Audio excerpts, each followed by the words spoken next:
Hey everyone, welcome to my channel. It's me, Gamerturk, hoping to get my schedule back on track. I'm really close, I promise.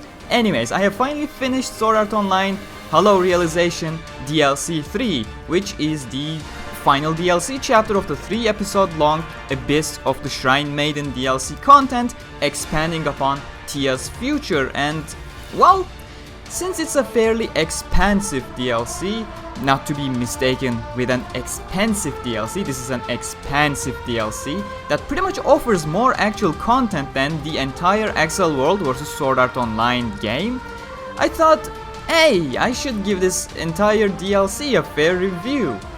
For those of you playing Hollow Realization on PC, you already have the DLC included in your purchase, and if you want my opinions on the base Hollow Realization experience, you can click on the icon on the upper right corner of your screen. With that out of the way, here is my ultimate review of Abyss of the Shrine Maiden DLCs for Sword Art Online Hollow Realization.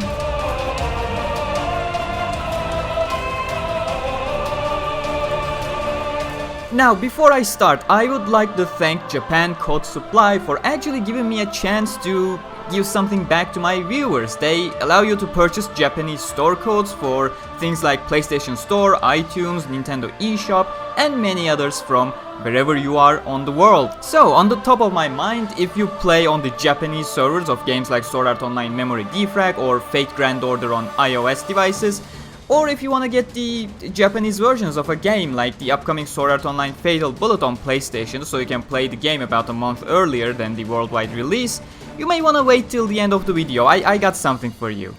But let's talk about Abyss of the Shrine Maiden first. The 3-part DLC for Hollow Realization costs you about $25 if you buy through the Season Pass along with other little benefits that comes with the Season Pass, or about $30 if you buy each of them individually, but I'm not sure why you would want to do that. Just go ahead and grab the Season Pass. If you watched my DLC 1 Explorer of Illusory Mists video that I have done after clearing it, which is linked on the small card icon on the upper right corner as well, I was not very impressed with this first DLC chapter. I'm not gonna repeat myself, but as a quick rundown, the story wasn't really worth it due to the very obvious mystery, and gameplay was a mess due to the incredibly unbalanced bosses in an attempt to fight against the EX dancing exploit, which was a stupid move because it only punished normal players who didn't use the exploit and pushed those said normal players to using that EX dancing method as well. I played DLC 1 when it first came out, so I am not entirely sure if the balance patches that went into effect with DLC 2 and 3 have fixed this difficulty spike issue, but considering fusion skills and much better gear options, I would say it probably did. But before starting with DLC 2, let me tell you what to expect from these DLCs in terms of general additions and improvements. First and probably the most important additions have been the endgame weapon, armor, and skill grind, that is Enigma orders. These are essentially certain sets of challenges that eventually unlock Paragon weapons, armor, and special skills, and in DLC 3, also certain original sword skills, for example Mother's Rosario for Yuki, Asuna, and Kirito, or Thousand Sword Rain for Rain and Kirito. Yeah, pretty much all of them are available for Kirito as well, aside from their original owners. Heroine quests and fusion skills have been added as well that unlock a nice character event expanding upon the personality of each hero and character in the game with well done character events and give you certain boosts when fighting as well. Along with the DLC story, you also get Alice and Yu-Gi-Oh in DLC 3 along with lengthy quests for both characters as well as bed scenes for other characters as well. Each DLC came with their own special brand new areas on various floors of the incomplete Aincrad.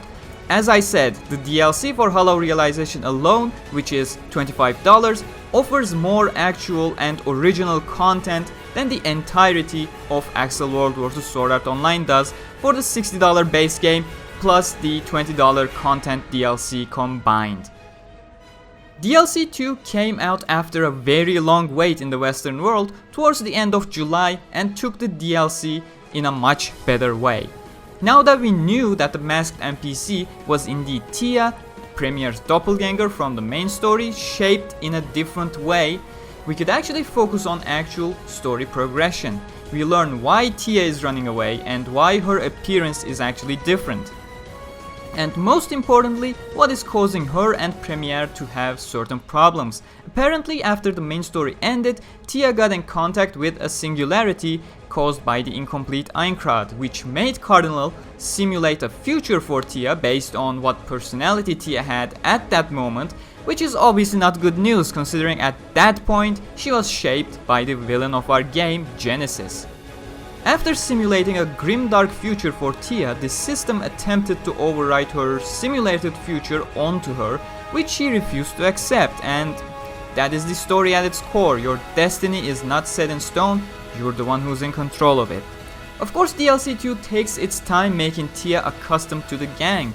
As you know from the main campaign, she does not really trust anyone, and people chasing her in hopes of taking her down and getting loot from her, it did not really help the issue, but she has multiple breakthroughs in Tuner of Causality, the DLC 2.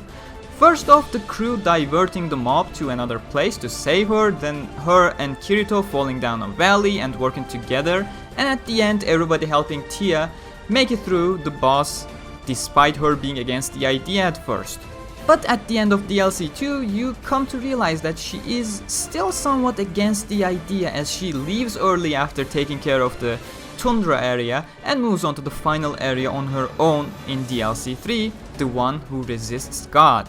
DLC 2 is properly balanced unlike DLC 1. The improvements of fusion skills and their bonuses really help your journey as well, so I strongly recommend not ignoring those fusion skills. Go and grab them. The gear sets are better as well, and since the requirements for Enigma orders have been adjusted as well, I strongly recommend going for Paragon weapons at this point in the game, if you haven't done so earlier already. The main problem you will probably have in DLC 2 is the slightly too vague hints that require a lot of backtracking and some guesswork.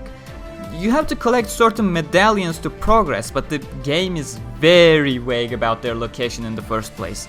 Like, it would only say, find a medallion towards the west of the starting teleporter, and my god, there are more than 4 to 5 different available locations towards the west of that specific teleporter. The event doesn't even have a freaking quest marker, and this wouldn't actually be an issue if it told you the exact map you would find the trinket. But having to search for something blindly on a handful of maps without knowing if you're even on the right map or not is essentially soul crushing. I'm fine with backtracking that this DLC requires you to do. I'm all for reusing locations in different ways to expand on the adventure, but the unknown regarding the medals are not something you really should deal with blindly. I strongly recommend watching a playthrough, and speaking of a playthrough, you can just watch them here on my channel where I titled every single video where I found a medal accordingly, so searching for the medallion name should give you the episode you're looking for. Hopefully that makes it easier for you. Overall though, aside from the medal searching aspect, episode 2 was much more enjoyable overall compared to DLC 1, both in terms of its story progression and its gameplay being more balanced. But back to the story with DLC 3, the one who resists, the one who opposes, the one who defies. God, I'm not exactly sure what the name is considering we got a different name with every single translation.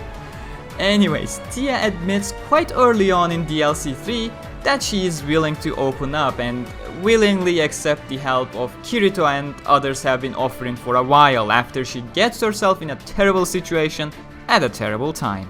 When that happens, all that is remaining is to reach the singularity that is causing these issues for Tia and Premier. This DLC is more about exploration and just simply having fun. Since this was the last update the game was ever gonna get, it was obvious that Aquria, the developers, wanted to make this game as fun as possible in its latest state, and they certainly have achieved their goal with this. DLC 3 has barely any backtracking, barely any puzzles, it just asks you to go to places and do stuff. you get introduced to endless dungeons, a similar concept from Axel World vs. SAO, or actually, credit to where credit is due, once again back to Aquria and the tower they had back in Sword Art Online Hollow Fragment. You enter 5 different towers that are not very long for the sake of acting like a tutorial and acting as a part of the story. Once you're finally at the campaign boss, well, I am incredibly pleased and kind of disappointed at the same time, due to me wanting an epic ending revolving around the cast only. Let me explain. Once you get to the final boss, you enter with your current party of 4 people and determine that the boss is too tough for a single party to take care of. Despite I was pretty sure I could do it, but let's gloss over that for the sake of the story, since story takes priority here. And after you run away, you encounter a system announcement about the fact that there would be an emergency maintenance and players would be logged out really soon. So if the crew can't defeat the singularity, Tia and Premiere will likely be deleted due to being an abnormality. Everybody sends out requests for a final raid before the maintenance to the other players in the world. Now, what I was hoping here was that nobody would actually show up, so the entire crew would get together and face the final boss in an epic battle featuring the entire cast. You know that bosses are limited to 4 parties of 4 people. So for example, the main party would consist of Kirito, Asuna, Premiere and Tia, second party would be Shilika, Lisbeth, Leafa and Shinon, third party would be Egil, Klein, Argo and Kismel, and the last party would be Rain, Seven, Philly and Sreya. I mean, think about it, it would be quite epic. We never had something like that in the game before, and seeing all those characters on the battlefield at the same time would be a great opportunity at an epic finale, but no, Aquria decided for the morally better choice of random people who were invited to show up to showcase one last time that humans can be trusted to finish off Tia's character arc in a well thought out manner. Now, I don't really have a problem with this, but yeah, my expectation was kind of a different route. But it's totally cool. It's a perfect ending to a perfect arc they created, so I'm quite happy with it. And the boss itself is well designed as well. He has incredibly thick armor, so you can't really damage him, but certain actions at certain times put strain on its armor, and the armor eventually breaks, staggering the boss and allowing you to deal huge amounts of damage. Of course, after beating the boss, we got one last challenge. The simulated future of Tia is the one last thing we need to defeat as Kirito, and Tia is standing right next to us, truly showcasing that Tia has indeed grown up throughout these adventures. It was a really neat way of concluding a huge arc they started back in the vanilla story. And of course, after finishing the DLC 3 story, you have tons of post-game content, heroing quests providing you more character stories that are well written with actual care compared to only slapstick at the expense of characters like it was in Axel World vs. Sword Art Online. Bed scenes that are more than just simple fan service if you actually pay attention to the dialogue instead of just the picture, which is hard for some of you, I know, but try reading the dialogue. Tons of enigma orders to grind for maximum power and endless dungeon to test your skills, and of course multiplayer where you can show off your achievements and stats to other people is still there. So, long story short, if you enjoyed Hollow Realization, the DLCs are definitely a must buy, unlike the DLC for Axel World vs. Sword Art Online where it only feels like a cash grab without any sort of care whatsoever. I strongly recommend the Hollow Realization DLCs even at regular price to actually support the developers who had passion for their project and truly managed to realize their ambitions in a way that will please a majority of SAO fans in terms of story and many RPG fans in terms of gameplay. Again, if you want to hear my thoughts on the base game, you can click on the icon on the upper right corner to watch my Hollow Realization review. But remember, things you hear in this DLC review overwrites what I say in the vanilla review, since things have improved quite a lot with every single DLC bringing tons of quality of life improvements and many new features. And with that, it is time I go back to that surprise I was talking about at the beginning of the video. Let me start with full transparency here, since, you know, that's just my style. I have been contacted by the people at Japan Code Supply, a website that offers codes for various Japanese online marketplaces such as Japanese PlayStation Store, iTunes, Nintendo eShop, and many others. And if you're a fan of Japanese games, you know that not every Japanese game comes over to the Western market, or they just arrive at a delayed rate.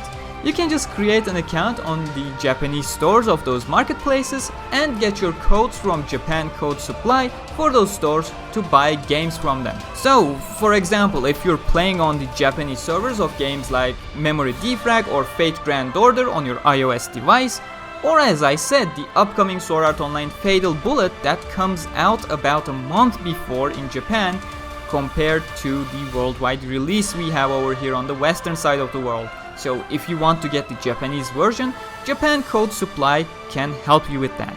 They have offered me to generate a discount code for my audience, and I thought it was a great way to give back to you guys, especially as a channel that mainly focuses on Japan-based games. So if you go over to japancodesupply.com, or you can click on the link in the description, and use the promo code Gamerturk, all caps, and you will get $3 off of your purchase of $50 or more.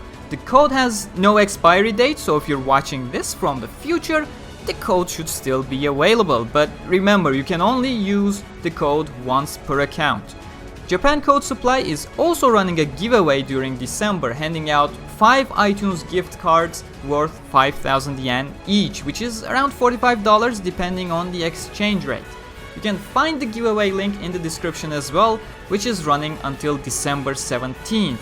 And again, for full transparency, this entire thing is just a way of giving something back to you guys for supporting my channel over the years. And being perfectly clear, I have no financial benefits based on the usage of this code, it is purely for you. So again, huge thanks to Japan Code Supply for giving me this chance, and huge thanks to you guys for supporting my channel. I still have more Ultimate reviews coming, for example, Axel World vs SAO review that I have the script ready for, but can't get myself to edit the video because I really feel heartbroken about that game. And also other content like BS Sonic Forces reviews exposing lies and hypocrisies regarding many mainstream Sonic Forces reviews that are blatantly not being fair about it. But they have to wait a little because I am currently in the middle of an exam period at my university and can't really focus on my channel 100%, so I hope you understand. As always, you can find me on facebook.com/Gamerturk and at Gamerturk95 on Twitter, and you can also join us on the Gamerturk Discord channel. Invite link is also down below in the description as well. Make sure to hit that like button if you enjoyed this, and if you have further questions about the DLCs, just ask them in the comments and I'll be there to help. You can always support my channel directly through patreon.com/Gamerturk, and a huge shout out to my current patrons Nathan and Tiffany. Make sure to subscribe for more, and I'll see you guys in the next one. Take care.